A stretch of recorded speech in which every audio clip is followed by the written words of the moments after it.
Mes parents sont entrés par effraction chez moi, ont changé la serrure, et ont installé ma demi-sœur en difficulté dans mon dos. Ils prétendaient qu'elle avait besoin de stabilité. Alors, j'ai appelé la police, et j'ai transformé leur fantasme en un véritable cauchemar juridique. Je suis un homme de 34 ans, je travaille comme mécanicien automobile dans un garage indépendant très fréquenté à Tacoma, dans l'État de Washington. De plus, je vis dans la maison que ma mère, Sarah, m'a laissée à son décès, il y a 7 ans de cela. C'est une solide maison de plein pied comprenant 3 chambres, dont la valeur s'élève aujourd'hui à environ 485 000 €, et ce, grâce au marché immobilier absolument fou que nous connaissons actuellement. Ce n'est pas le budget d'un manoir, loin de là, mais elle m'appartient, elle est entièrement payée, et elle se situe sur un magnifique terrain d'1 quart d'acre, dans un quartier convenable, doté d'excellentes écoles et d'un faible taux de criminalité. Ma mère a travaillé d'arrache-pied pendant 28 années épuisantes, en tant que technicienne en chirurgie à l'hôpital général de Tacoma, pour payer cette propriété dans son intégralité. Elle m'a toujours dit que ce serait mon héritage un jour. C'était sa façon de s'assurer que je ne serais jamais sans abri, et que je ne jetterais jamais l'argent par les fenêtres pour payer un loyer, comme le font tant de personnes de notre âge. Cette femme était plus coriace qu'un vieux steak à 2 €, et elle avait une valeur inestimable à mes yeux. Elle a grandi dans la plus grande pauvreté, dans les zones rurales du Montana. À 18 ans, elle a rejoint l'armée, a utilisé ses avantages durement gagnés du GI Bill pour suivre une formation médicale, et a enchaîné d'innombrables gardes doubles, pendant des années, pour pouvoir s'offrir cette maison. Elle m'a élevé complètement seul après que mon père biologique, Victor, nous a abandonnés quand je n'avais que 8 ans, sous prétexte qu'il avait besoin de se trouver, ou d'autres âneries du même genre. Cette maison ne se résume pas à des murs et un toit pour moi. Elle représente, de façon absolue, tout ce qu'elle a sacrifié pour m'offrir des fondations stables dans la vie. Cela englobe chaque heure supplémentaire qu'elle a acceptée, même lorsqu'elle était épuisée. Chaque week-end qu'elle a raté, renonçant à se détendre et à s'amuser. Chaque fois qu'elle s'est contentée de repas frugaux, tout cela pour que je puisse avoir une alimentation correcte et des fournitures scolaires. Quand je franchis cette porte d'entrée, après une longue journée passée à diagnostiquer des problèmes de moteur complexes ou à reconstruire des transmissions, je peux encore sentir sa présence, dans chaque pièce. La cuisine, où elle m'a appris à faire ma propre vidange dans l'allée quand j'avais 12 ans. Le salon, où nous regardions ensemble les courses de NASCAR tous les dimanches après-midi. Le petit atelier dans le garage, où elle m'a aidé avec patience à remonter le tout premier moteur de ma moto, à l'âge de 16 ans. Victor a refait surface quand j'avais 15 ans, suppliant presque maman de le reprendre, après que son second mariage se fût totalement effondré. Elle lui a dit exactement où il pouvait aller, et ce, en des termes qui feraient rougir un marin. Ce fut probablement la plus impressionnante démonstration de caractère à laquelle j'ai jamais assisté. Mais à peine 2 ans plus tard, il a épousé un sacré numéro, une certaine Diana. Cette femme avait une fille de 12 ans, prénommée Britney, issue de son précédent mariage, une enfant gâtée dont le père avait également connu une fin désastreuse. Dès le premier jour où je les ai rencontrés, lors d'un dîner de famille plutôt gênant, Britney a été traitée comme si elle était faite d'or pur, incapable de commettre la moindre erreur. Des frais de scolarité dans des écoles privées, qui coûtaient plus cher que ceux que la plupart des gens gagnent en plusieurs mois. Des vêtements de créateurs, dont le prix dépassait les mensualités d'une voiture. Un iPhone flambant neuf chaque année, qu'elle en ait besoin ou non. Des vacances en famille au Mexique et à Hawaï, qui coûtaient probablement plus cher que ce que ma mère gagnait en 6 mois de travail acharné à l'hôpital. Pendant ce temps, je travaillais l'été dans le magasin de pièces automobiles du coin, afin de m'acheter mes propres fournitures scolaires et d'économiser pour payer mes cours au lycée communautaire. Non pas que cela me dérangeait le moins du monde. Maman m'avait appris la véritable valeur de ce que l'on obtient, par un travail honnête et en assumant ses responsabilités personnelles. Britney, qui a aujourd'hui 29 ans, n'a jamais retenu cette leçon si particulière sur le travail et la responsabilité. Elle fait partie de ce genre d'influenceuses sur les réseaux sociaux, qui croient sincèrement que le monde leur doit tout, simplement parce qu'elles sont plutôt attirantes et savent prendre le selfie parfait, avec le bon éclairage. Elle a usé plus de petits amis que je n'ai de bleus de travail.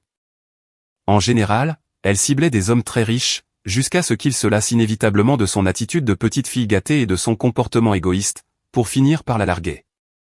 Un comportement de croqueuse de diamants, tout ce qu'il y a de plus classique, qui rendrait jaloux n'importe quel vieux chercheur d'or. J'ai gardé un contact minimal, voire inexistant, avec la famille de Victor après le décès de ma mère, emportée par un cancer. Je les voyais peut-être au repas de Noël, ou lors d'une occasionnelle fête d'anniversaire quand je m'en sentais obligé, mais notre relation s'arrêtait là. J'avais ma propre vie à gérer, et mes propres objectifs. Mon travail au garage paie plutôt bien, avec 78 000 € par an, plus des possibilités d'heures supplémentaires. J'ai un groupe d'amis solides, qui me respectent et soutiennent mes choix.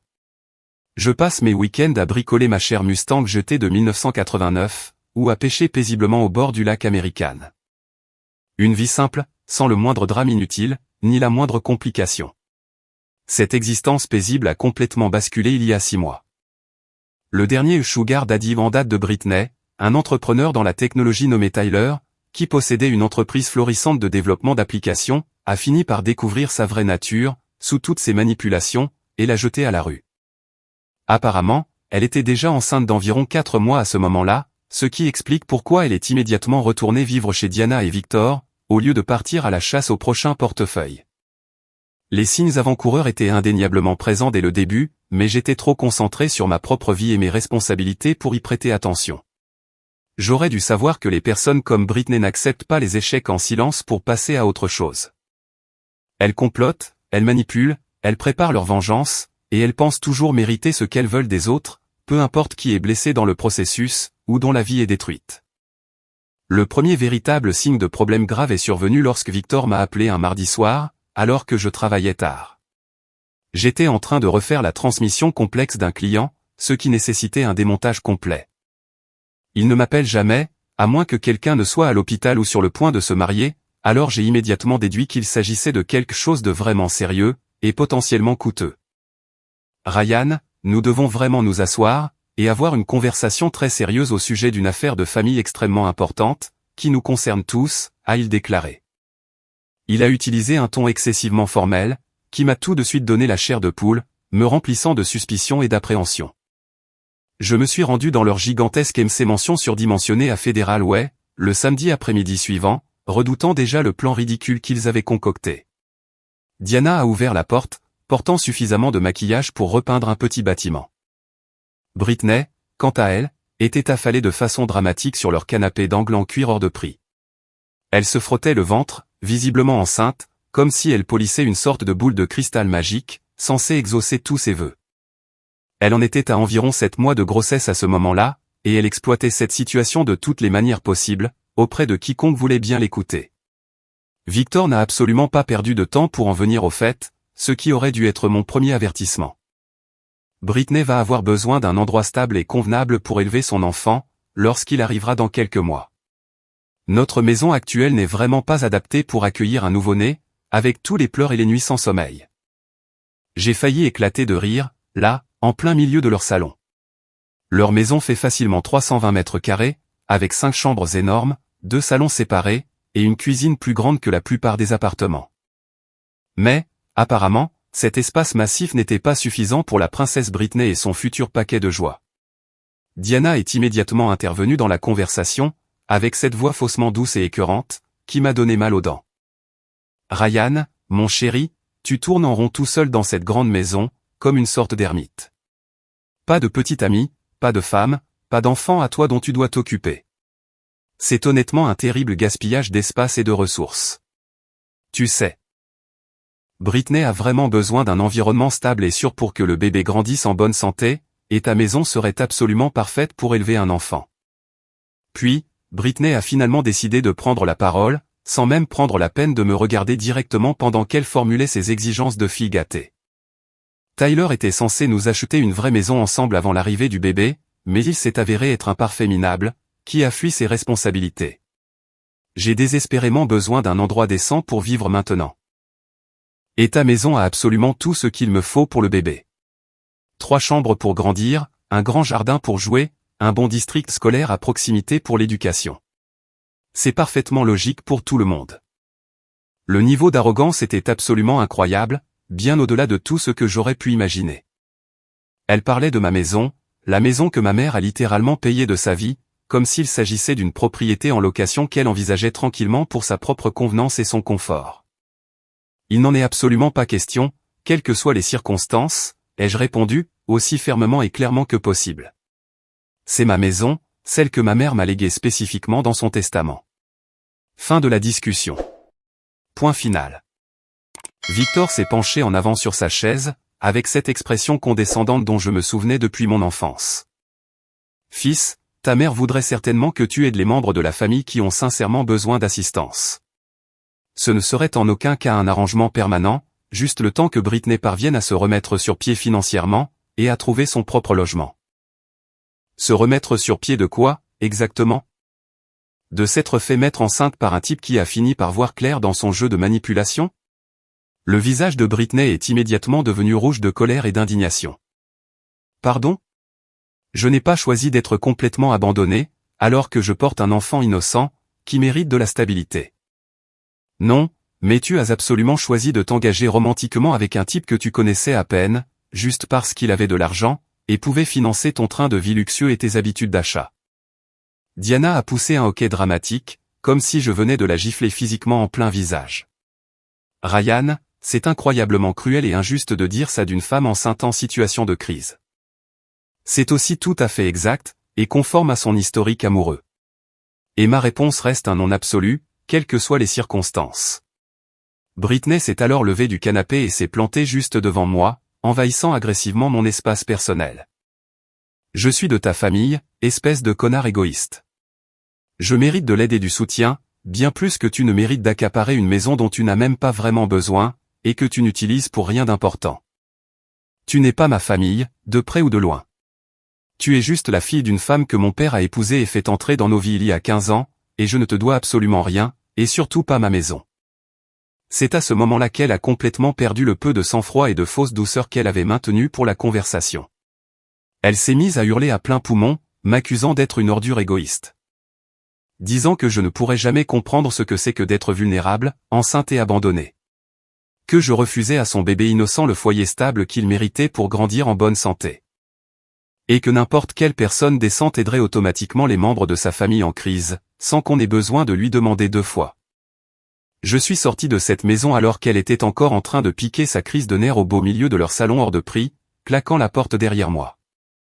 Je pensais honnêtement que ce serait la fin absolue de toute cette situation ridicule, et qu'il passerait à une autre solution. En y repensant aujourd'hui, j'aurais dû mieux connaître ces personnes, et me préparer à la guerre. Ils ont lancé ce qui ne pourrait être décrit que comme une vaste campagne militaire contre moi, après la conclusion désastreuse de cette réunion de famille. Victor a commencé à m'appeler tous les jours, avec un nouvel angle ou une nouvelle approche pour me convaincre. Peut-être que je pourrais leur louer la maison à un prix nettement inférieur à celui du marché, comme faveur familiale. Peut-être pourrions-nous élaborer une sorte de plan de paiement à long terme, qui profiterait à toutes les personnes impliquées. Ou peut-être que je ne comprenais tout simplement pas, à quel point il était incroyablement difficile pour une femme enceinte de trouver un logement décent et abordable, au vu des conditions brutales du marché actuel. Diana, de son côté, a adopté une approche complètement différente, qui était d'une certaine manière encore plus agaçante et perturbante pour ma vie quotidienne. Elle a commencé à se présenter régulièrement sur mon lieu de travail, parfois plusieurs fois par semaine. Au garage automobile où je travaille, sur les différents chantiers où je faisais des interventions à domicile pour les clients, et même dans le petit restaurant familial où j'ai l'habitude de déjeuner entre 2 rendez-vous. Toujours avec une histoire larmoyante et élaborée sur la pauvre et sans défense Britney, ayant désespérément besoin de l'aide de sa famille aimante. Durant cette période difficile, mon patron a fini par devoir lui dire d'arrêter de venir, car elle perturbait sérieusement les opérations de l'entreprise, et mettait nos clients extrêmement mal à l'aise avec ses représentations théâtrales. Britney elle-même a choisi la voie de la manipulation sur les réseaux sociaux, pour essayer de me forcer la main. Elle a commencé à poster constamment sur ce membre de la famille sans cœur, qui forçait soi-disant une femme enceinte à se retrouver potentiellement à la rue, pendant la pire crise du logement depuis des décennies. Elle ne m'a jamais mentionné directement par mon nom, pour éviter d'éventuelles conséquences judiciaires. Mais elle ajoutait à toutes ces publications des hashtags dramatiques, comme la famille d'abord, enceinte et abandonnée, nulle part où aller, et seule et sans défense. Certains de ses abonnés et amis virtuels ont même commencé à m'envoyer des messages haineux sur diverses plateformes, me traitant de tous les noms, et m'accusant d'être un monstre cruel envers une femme enceinte dans le besoin. Puis, ils ont décidé d'intensifier leur campagne en passant aux visites à domicile et aux confrontations directes, ce qui a vraiment franchi une ligne majeure pour moi. Victor se présentait à l'improviste à ma porte, avec des meubles et des affaires pour bébé, affirmant qu'il avait besoin d'un endroit pour tout stocker temporairement, jusqu'à ce qu'il trouve un arrangement permanent pour Britney et l'enfant. Diana a même amené un véritable agent immobilier devant ma porte un après-midi, sans aucun avertissement. Elle disait vouloir explorer des options de logement potentielles pour moi, dans des propriétés plus petites et plus abordables, qui conviendraient mieux à un homme célibataire. L'agent avait l'air absolument mortifié et gêné, lorsque je leur ai dit à tous les deux exactement ce que je pensais de leur visite surprise, avant de les renvoyer. Les visites personnelles de Britney étaient de loin la partie la pire et la plus envahissante de toute la campagne de harcèlement qu'il menait. Elle débarquait chez moi à toute heure, avec des sacs remplis de vêtements pour bébé ou du matériel de puériculture coûteux. Elle agissait comme si elle passait juste dire bonjour en famille, mais essayait en réalité d'établir une sorte de présence permanente, et de revendiquer des droits sur ma maison. Un après-midi particulièrement scandaleux, elle a apporté toute l'installation de la chambre d'enfant, y compris un berceau, une table allongée et une chaise à bascule. Elle a littéralement commencé à arranger et décorer ma chambre d'amis, pendant que j'étais au travail en train de gagner ma vie. Je suis rentré chez moi pour la trouver en train d'installer des rideaux de prix, et d'assembler des meubles, comme si elle vivait déjà là et qu'elle était la propriétaire des lieux. Mais qu'est-ce que tu crois faire dans ma maison, sans permission, ai-je exigé, contrôlant à peine ma colère.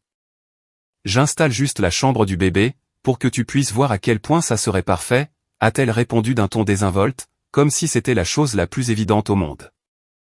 Je me suis dit que tu voudrais voir à quel point tout pourrait être joli et douillet, une fois bien arrangé pour l'arrivée du bébé. Sors la moindre pièce de ces affaires de chez moi, immédiatement. Tu n'as absolument aucun droit d'être ici pour faire ça. Elle a eu le culot incroyable de bouder, comme une enfant gâtée à qui l'on aurait refusé des bonbons au supermarché. Ryan, s'il te plaît, sois raisonnable face à cette situation. J'ai désespérément besoin d'un endroit sûr et sécurisé pour entreposer tout cet équipement coûteux, et tu as clairement de l'espace disponible qui reste vide. Ce n'est pas mon problème. Tu as exactement 30 secondes pour commencer à sortir ces ordures, sinon je jette tout dans le jardin, et j'appelle la police. C'est là qu'elle a commencé son cinéma et ses larmes de crocodile. De grosses larmes théâtrales, qui auraient impressionné des actrices professionnelles à Hollywood. Pourquoi es-tu si incroyablement méchant et cruel avec moi? Je suis enceinte, j'ai peur, et j'ai désespérément besoin de l'aide de ma famille pendant la période la plus vulnérable de ma vie. Parce que tu essaies de t'emparer de ma maison, sans aucune permission. Parce que tu penses qu'être enceinte te donne automatiquement le droit d'obtenir tout ce que tu veux des autres.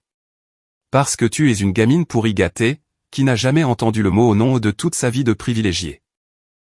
Cela l'a finalement fait taire pour de bon. Elle a emballé toutes ses affaires de bébé, et est partie dans un accès de colère dramatique, mais non sans lancer une menace sinistre. Tu vas vraiment regretter de me traiter comme ça, Ryan.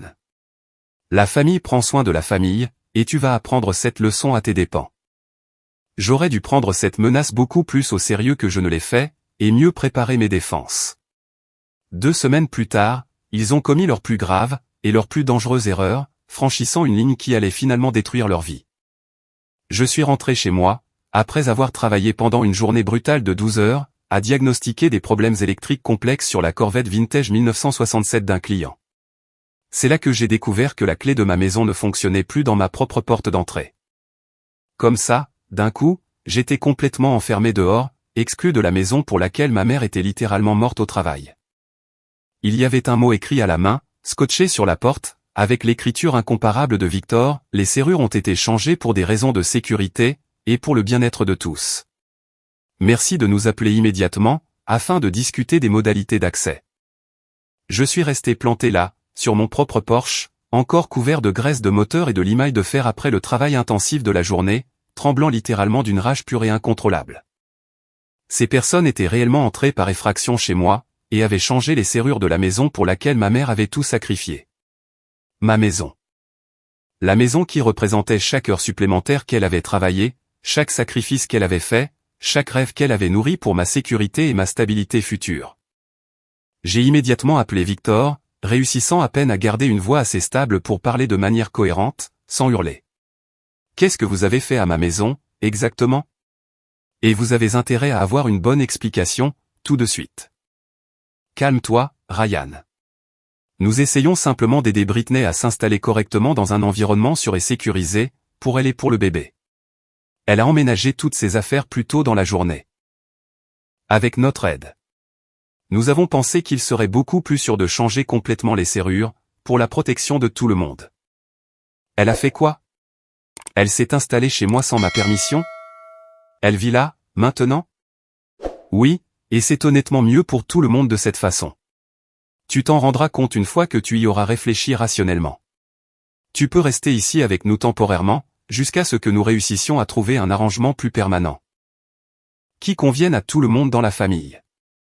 Je n'ai même pas pu formuler une phrase cohérente pendant plusieurs longues secondes. L'audace de la situation dépassait tout ce que j'aurais pu imaginer dans mes pires cauchemars. Tu as laissé cette femme manipulatrice et menteuse s'installer chez moi, sans aucune permission de ma part, le véritable propriétaire? Ne parle pas d'elle comme ça, Ryan. Elle fait partie de la famille, et elle a désespérément besoin de notre aide et de notre soutien, pendant cette période difficile de sa vie. Je me fiche éperdument de ce qu'elle pense avoir besoin, de moi ou de quiconque. Fais-la sortir de là immédiatement, et remets mes serrures en état tout de suite, sinon j'appelle la police pour signaler une effraction, un vol et une violation de domicile. Ryan, s'il te plaît, sois raisonnable. Où veux-tu qu'elle aille de façon réaliste, avec un bébé qui arrive dans quelques semaines à peine? Honnêtement, je me fiche de savoir si elle doit vivre dans sa voiture, ou dans une boîte en carton sous un pont. Sortez-la de ma maison dans les 2 prochaines heures, ou je vous fais tous arrêter pour de multiples chefs d'accusation. Victor a désespérément tenté de négocier et de trouver une sorte de compromis qui leur permettrait de garder la maison, mais je lui ai raccroché au nez, et j'ai immédiatement composé le 911 pour signaler l'effraction. Les officiers de police sont arrivés environ 40 minutes plus tard, presque en même temps que le serrurier d'urgence que j'avais appelé depuis mon pick-up. Britney a ouvert ma propre porte d'entrée, vêtue d'un peignoir en soie hors de prix qui valait probablement plus que le salaire hebdomadaire de la plupart des gens. Elle agissait comme si elle était la propriétaire légitime, faisant face à un fou essayant de s'introduire dans sa propriété. Officier, Dieu merci, vous êtes enfin là. Cet homme dangereux essaie de s'introduire chez moi, et a proféré de graves menaces contre moi et mon bébé à naître. Je leur ai calmement montré mon permis de conduire avec l'adresse exacte, l'acte officiel de propriété de la maison avec mon nom clairement imprimé dessus, ainsi que plusieurs mois de factures de service public, prouvant ma résidence légale et ma qualité de propriétaire. Il n'a pas fallu très longtemps aux agents pour comprendre exactement qui disait la vérité, et qui était complètement plein de mensonges et de manipulations. Britney a désespérément essayé de prétendre qu'elle était une sorte de locataire légal avec des droits, mais elle n'a pu produire aucun contrat de bail, aucun paiement de loyer, ni aucune autre preuve d'occupation légitime ou de statut légal. Madame, vous devez rassembler toutes vos affaires immédiatement et quitter les lieux, lui a dit l'un des officiers de manière ferme et professionnelle. C'est complètement ridicule et injuste. Je suis enceinte de 7 mois, sans nulle part où aller. Vous ne pouvez pas jeter une femme enceinte à la rue comme une vulgaire criminelle. Vous vous trouvez actuellement sur une propriété privée sans la permission du propriétaire. Vous pouvez partir volontairement dès maintenant, ou nous pouvons vous arrêter pour entrée illégale et violation de domicile. Il lui a fallu plus de 3 heures pour emballer toutes les affaires de bébé et les effets personnels qu'elle avait installés chez moi, au cours de sa brève occupation illégale. Diana et Victor sont arrivés avec un camion de déménagement pendant la procédure d'expulsion. Ils ont désespérément essayé de convaincre les officiers de police qu'il ne s'agissait que d'un terrible malentendu familial, qui pouvait être résolu pacifiquement. Les policiers n'ont pas cru à leur histoire une seule seconde, et ont bien fait comprendre que toute nouvelle tentative de pénétrer sur la propriété se solderait par des arrestations. Lorsqu'ils ont finalement quitté ma propriété pour de bon, j'ai demandé au serrurier d'installer des peines dormants flambant neufs, ainsi qu'une chaîne de sécurité ultra robuste sur les portes avant et arrière. Ensuite, j'ai appelé un ami qui possède une entreprise de sécurité, et j'ai fait installer un système complet de caméras le soir même. Détecteur de mouvement, vision nocturne, alerte sur smartphone, la totale. S'ils tentaient quoi que ce soit d'autre d'illégal, j'aurais des preuves vidéo claires de leur comportement criminel à utiliser devant les tribunaux.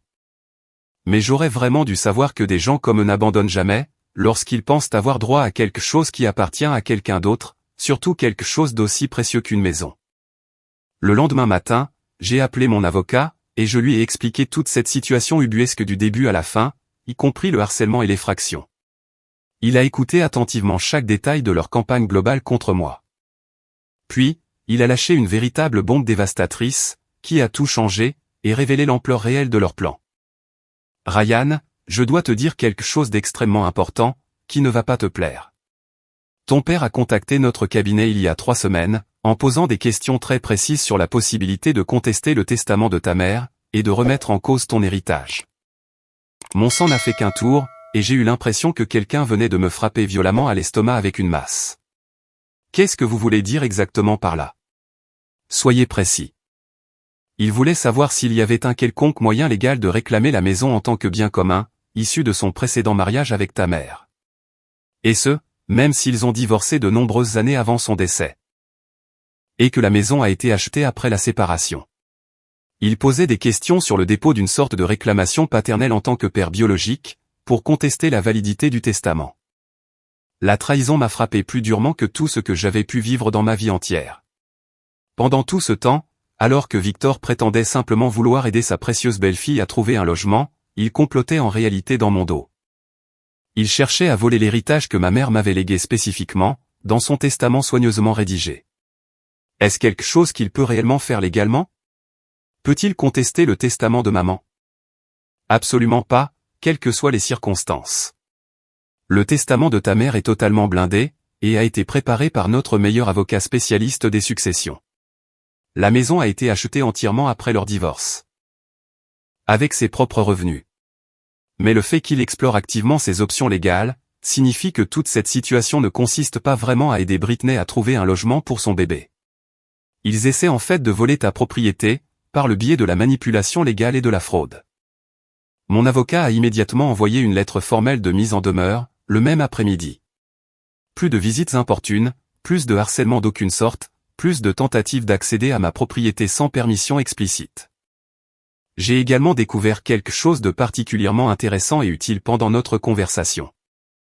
Britney avait raconté à tout le monde en ville qu'elle était ma locataire légale, et que je l'expulsais illégalement, en violation des lois de l'État sur le logement, ce qui pouvait m'attirer de graves ennuis judiciaires. Les mensonges devenaient de plus en plus élaborés, et de plus en plus dangereux de jour en jour. Elle publiait constamment sur les réseaux sociaux au sujet de son propriétaire abusif. Elle avait même lancé une campagne de financement participatif pour payer ses frais d'avocat, afin de lutter contre une expulsion illégale, et protéger son bébé. La description me faisait passer pour une sorte de marchand de sommeil prédateur, jetant une femme enceinte et sans défense à la rue, sans autre raison que de la pure cruauté. Quand mon ami m'a montré toutes ces publications en ligne et la page de collecte de fonds, j'ai complètement perdu mon sang-froid. Cette femme essayait activement de détruire ma réputation dans la communauté, tout en tentant simultanément de voler ma maison, et de me transformer en méchant dans son histoire fabriquée de toutes pièces. C'est à ce moment-là que j'ai pris la décision cruciale d'arrêter de jouer en défense. Je suis passé à l'offensive totale, pour me protéger, ainsi que ma propriété. J'ai passé le mois suivant à recueillir silencieusement, mais systématiquement, des informations sur les véritables activités de Britney, et sur son passé. Ce que j'ai découvert était absolument choquant, et bien pire que ce que j'avais imaginé. Britney avait été extrêmement occupée depuis que Tyler l'avait larguée, plusieurs mois auparavant. Elle était active sur absolument toutes les applications de rencontres de la région métropolitaine de Seattle. Elle mentionnait explicitement sa grossesse dans ses profils, et affirmait qu'elle cherchait un vrai homme, capable d'offrir stabilité et sécurité à elle et à son bébé. Mon ami, qui travaille dans l'informatique, m'a aidé à documenter sa vaste activité en ligne, sur de multiples plateformes. Nous avons pris des captures d'écran détaillées de ses profils de rencontres. Elle y parlait ouvertement de son besoin de trouver quelqu'un pour l'aider à payer ses frais de subsistance, et pour fournir un soutien financier pour l'avenir de son bébé. Pire encore, nous avons trouvé de nombreux fils de discussion où elle interrogeait directement ses prétendants sur leurs revenus annuels, leur situation de logement actuelle et leurs actifs financiers, avant même d'accepter de les rencontrer en personne pour un rendez-vous. Elle prétendait également toujours être sans abri et désespérée, alors qu'elle vivait confortablement dans le manoir à 1 demi-million d'euros de Diana et Victor, tous frais payés. La campagne de financement participatif avait permis de récolter environ 3 200 € auprès de personnes compatissantes. Ces gens avaient totalement cru à son histoire inventée de toutes pièces, selon laquelle elle était victimisée par son demi-frère cruel et sans cœur, qui la jetait à la rue. Mais l'information la plus précieuse est venue de ce que j'ai découvert sur Tyler, le soi-disant père de son bébé. Il s'est avéré qu'il ne l'avait pas larguée au hasard sans bonne raison. Elle lui volait systématiquement de l'argent depuis plusieurs mois. Fraude à la carte de crédit, falsification de chèques, achat non autorisé sur ses comptes, la panoplie complète de la criminelle. Il n'avait pas porté plainte officiellement, parce qu'il voulait simplement qu'elle sorte complètement et définitivement de sa vie. Mais il avait soigneusement tout documenté pour sa propre protection. J'ai contacté Tyler par l'intermédiaire d'une connaissance commune, et nous nous sommes rencontrés pour prendre un café un après-midi, dans un lieu neutre. Il s'est avéré être une personne sincèrement décente, qui s'était fait totalement manipuler et exploiter par une escroc professionnelle. Mec, elle m'avait totalement convaincu qu'elle était cette femme douce et innocente, qui avait juste besoin d'aide pour se remettre sur pied, après une terrible relation abusive, a-t-il expliqué, avec une douleur évidente dans la voix. Il m'a fallu près de 6 mois pour réaliser qu'elle était en fait une arnaqueuse professionnelle, qui gagnait sa vie en ciblant des hommes qui ont réussi. Qu'est-ce qui t'a finalement fait réaliser la vérité à son sujet? J'ai découvert qu'elle était toujours mariée à un autre homme. Toujours légalement mariée. Son mari vit en Californie, et elle dirige exactement la même arnaque là-bas. Tout en étant techniquement sa femme pendant tout ce temps. Ma mâchoire s'est littéralement décrochée sous le choc. Elle est actuellement mariée à quelqu'un d'autre en ce moment? Absolument. Un type nommé Derek Thompson. Ils se sont mariés à Las Vegas il y a 3 ans. Mais elle a déménagé ici dans l'État de Washington, et a prétendu être célibataire depuis lors. Le bébé n'est peut-être même pas de moi. Elle voyait plusieurs gars en même temps, et leur mentait à tous. C'était exactement le genre de munition dévastatrice dont j'avais besoin pour détruire complètement sa crédibilité. Britney n'était pas seulement une fille gâtée et manipulatrice. C'était une véritable criminelle, gérant des escroqueries élaborées dans plusieurs États. Et j'allais m'assurer que tout le monde en ville connaisse la vérité absolue sur ses activités criminelles. J'ai décidé d'attendre la fête prénatale, baby shower, de Britney pour exécuter ma vengeance, soigneusement préparée, afin d'obtenir un impact public maximal. Diana avait organisé cette immense célébration chez eux, invitant environ la moitié du quartier. Elle en avait parlé abondamment sur les réseaux sociaux, pour exhiber leur richesse et leur générosité. C'était l'occasion parfaite pour révéler la vérité au plus grand public possible, simultanément. Je me suis présenté sans aucune invitation, avec un épais dossier rempli de preuves documentées, et Tyler comme témoin de soutien pour tout vérifier. Diana a essayé de me bloquer physiquement à la porte d'entrée. Mais je l'ai dépassé pour aller dans le jardin, où environ 40 personnes célébraient la future maternité de Britney, avec des cadeaux hors de prix et des félicitations. Désolé d'interrompre cette charmante fête, ai-je annoncé, d'une voix suffisamment forte pour que tout le monde m'entende clairement. Mais j'ai pensé que vous aimeriez tous savoir exactement qui vous soutenez vraiment ici, avec votre temps et votre argent. Britney est devenue toute pâle en me voyant me tenir là, avec mes documents. Ryan, qu'est-ce que tu fais ici? C'est une fête privée, et tu n'étais pas invité. Oui. Eh bien, j'ai pensé que tes invités voudraient savoir qu'ils offrent des cadeaux de naissance onéreux à une femme mariée, qui a monté une vaste arnaque criminelle impliquant toute la communauté. Tout le jardin a été plongé dans un silence de mort. Diana a désespérément tenté d'intervenir et de contrôler la situation, mais j'ai continué à parler fort. Tout le monde ici a probablement entendu l'histoire larmoyante de Britney, sur son méchant demi-frère qui l'a rendu sans abri, n'est-ce pas? Ce qu'elle a commodément oublié de mentionner, c'est qu'elle est entrée par effraction chez moi, a changé les serrures sans permission. Et a essayé de voler ma propriété. Ce qu'elle a également omis de préciser, c'est qu'elle est toujours légalement mariée à un homme en Californie. J'ai sorti le certificat de mariage officiel que Tyler m'avait aidé à obtenir dans les registres publics. Britney Ross, légalement mariée à Derek Thompson à Las Vegas, dans le Nevada, il y a 3 ans. Jamais divorcée. Ce qui fait de son histoire de mère célibataire abandonnée une invention de toute pièce, conçue pour vous voler de l'argent à tous.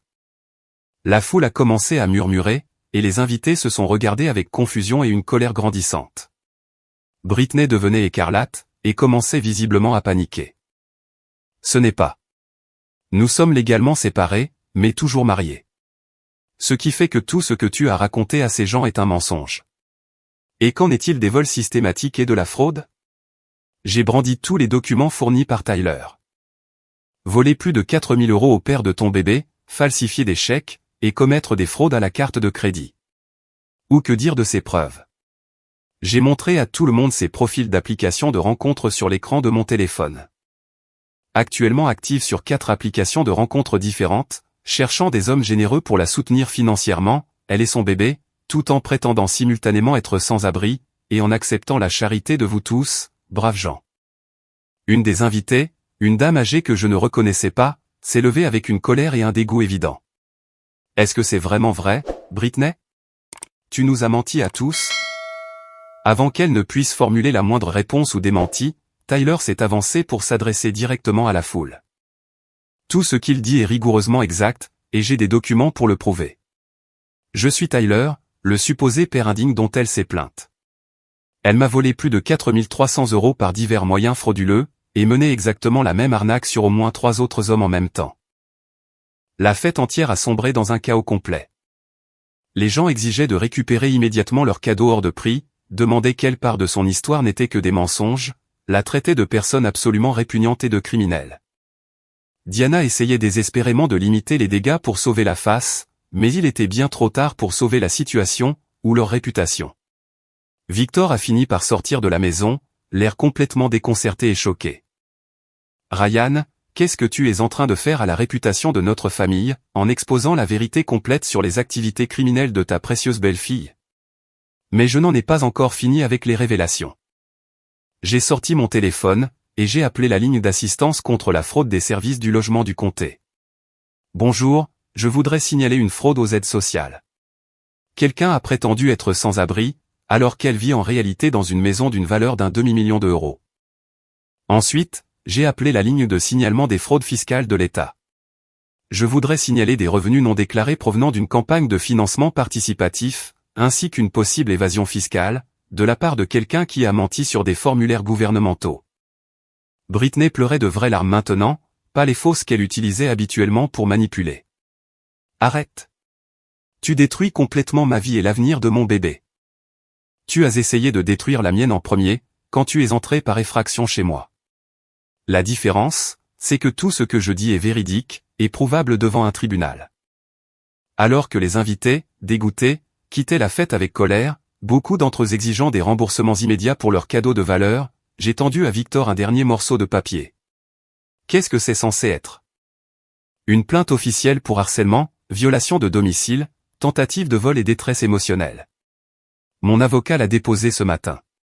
Vous êtes poursuivi pour 75 000 € de dommages et intérêts, frais de justice et dommages punitifs. Diana me hurlait dessus, m'accusant de détruire la réputation de leur famille et leur statut social. Mais je marchais déjà vers mon pick-up avec Tyler. En arrivant dans la rue, je pouvais entendre Britney faire une véritable dépression nerveuse dans le jardin. Les conséquences ont été rapides, et absolument dévastatrices pour eux tous. Dans les 2 semaines qui ont suivi, le véritable mari de Britney, Derek, a fait le trajet depuis la Californie. Il avait découvert sa dernière arnaque grâce à des amis communs, qui avaient vu l'incident de la fête prénatale partagé sur les réseaux sociaux. Il demandait le divorce immédiatement, et elle faisait l'objet de mandats d'arrêt en cours, pour des accusations de fraude similaires, là-bas en Californie. L'enquête sur sa fraude aux aides sociales a révélé qu'elle avait perçu illégalement des prestations, alors qu'elle vivait dans un manoir, et qu'elle avait menti sur plusieurs demandes gouvernementales. L'audit de l'IRS, le fisc américain, sur sa campagne de financement participatif a mis au jour des revenus non déclarés. Cela a conduit à de graves accusations d'évasion fiscale, qui pourraient se solder par une peine de prison. Victor et Diana ont fini par régler mon procès avec un accord amiable de 35 000 €. Ils voulaient éviter l'embarras public d'aller au procès, et de voir tous les détails sordides devenir publics. Ils ont également dû payer l'installation complète de mon système de sécurité, ainsi que tous mes frais juridiques, ce qui a représenté 8 000 € supplémentaires. Le test ADN de Tyler a prouvé qu'il n'était finalement pas le père. Il s'est avéré que le vrai père était un homme d'affaires marié, qu'elle escroquait simultanément à Spokane. L'homme est entré dans une rage folle quand il a découvert ses mensonges, et a immédiatement déposé ses propres accusations pénales contre elle. Aux dernières nouvelles, Britney vivait dans un foyer pour femmes à San Diego, confrontée à de multiples accusations criminelles dans 2 États différents. Ses comptes sur les réseaux sociaux ont été fermés, après que les personnes ayant fait un don à sa campagne l'ont signalé pour fraude. L'État menait également une enquête contre elle pour fraude aux aides sociales, exigeant le remboursement de toutes les prestations, en plus des pénalités.